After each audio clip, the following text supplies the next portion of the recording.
Media اپنا آزادانہ کردار ادا نہ کر سکے، اور ایک مقصد یہ تھا کہ یہ اپنے گرد دفاعی حصار بنا رہے ہیں سیاہ قانون سازی سے، تاکہ جب ان کی باری آئے تو کوئی انہیں پوچھ نہ سکے۔ لیکن یہ بات ریکارڈ پہ رہنی چاہیے کہ یہ قانون سازی ساری ریورس ہوگی، اور یہ جو آرڈیننس فیکٹری لگائی ہوئی ہے عارف علوی صاحب نے عمران خان کے حکم پہ، یہ آرڈیننس فیکٹری بنانے والے، یہ آرڈیننس کروانے والے سب زمین بوس ہونے والے ہیں۔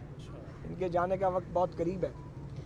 ان پر عوامی عدم اعتماد کب کا ہو چکا ہے، اور اب ایوان میں عدم اعتماد کی طرف اپوزیشن بڑھ رہی ہے۔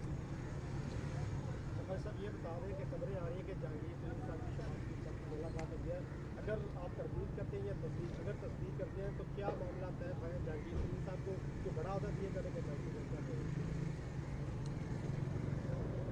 میں اس پہ تبصرہ نہیں کروں۔ سر آرڈیننس کی آپ بات کر رہے ہیں تو کالا قانون بھی کہا جا رہا ہے، تو کیا آپ کی گورنمنٹ آ کے جو صدارتی آرڈیننس ہے اس کو ہی سرے سے ختم کرنے کا کرتی ہے؟ کیونکہ اس آرڈیننس کے ذریعے جو بھی گورنمنٹ آتی ہے، آپ کی گورنمنٹ نے پچھلی دفعہ پیگا قانون یہی لائے تھے، پیگا ایکٹ اور 3 سال کی سزا تھی، تو صدارتی آرڈیننس کو کیا ختم ہونا چاہیے، صرف قانون سازی اسمبلیوں کے ذریعے ہونی چاہیے؟ نہیں، گزارش یہ ہے کہ پاکستان کے آئین میں صدارتی آرڈیننس کی گنجائش مخصوص حالات میں ہے۔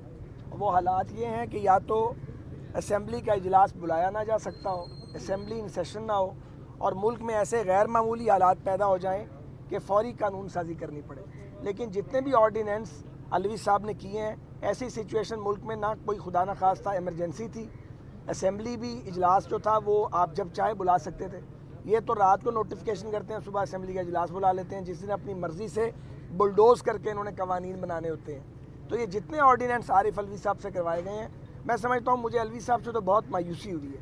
انہوں نے بطور ایک سیاسی کارکن اپنی جدوجہد پہ پانی پھیرا ہے، اور انہوں نے غلامی کی ہے عمران خان کی، جو ان کو بالکل زیب نہیں دیتی تھی، اور انہوں نے ایوان صدر کو بھی بے توقیر کر کے رکھ دی ہے۔ عمران خان سے تو خیر کوئی توقع ہی نہیں تھی، ان لوگوں کو توقع ہوگی جو اس کو لے کے آئے تھے، جنہوں نے اس کی حمایت کی تھی۔ اب وہ توقعات بھی جو تھیں وہ مٹی میں مل گئی ہیں ان کی، اور آپ دیکھیں نا، تبدیلی کے نام پہ تباہی مسلط کی گئی ہے، اور جمہوریت کے نام پہ جبر مسلط کیا گیا ہے۔ پوری قوم ان کی جان کو رو رہی ہے، لوگوں کی چیخیں نکل گئی ہیں، بے شرموں کی طرح یہ قیمتیں بڑھاتے ہیں، انہیں کوئی خیال ہی نہیں ہے کہ ایک عام آدمی جو ہے وہ کیسے زندہ رہ سکتا ہے۔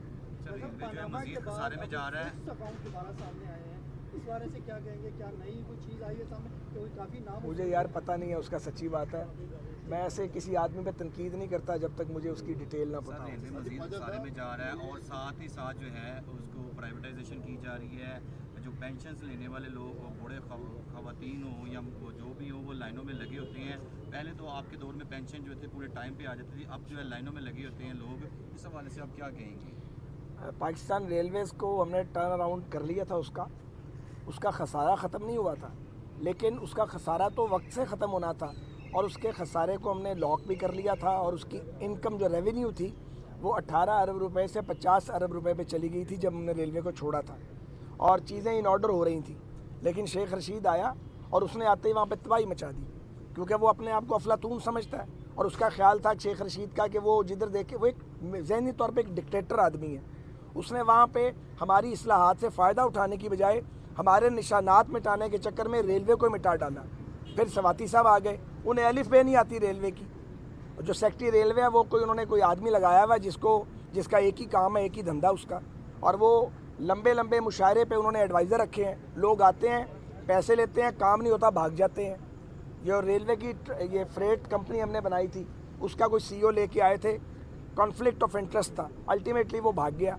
اب سنیں کہ جنرل مینیجر ریلوے جو ایس جی ایم کی پوزیشن ہے، سی او کی، اس پہ بھی کسی آدمی کو باہر سے لانے کی تیاری ہے۔ اسے خاک پتہ کہ ریلوے کیسے چلے گی، یہ ریلوے مین کا کام ہے۔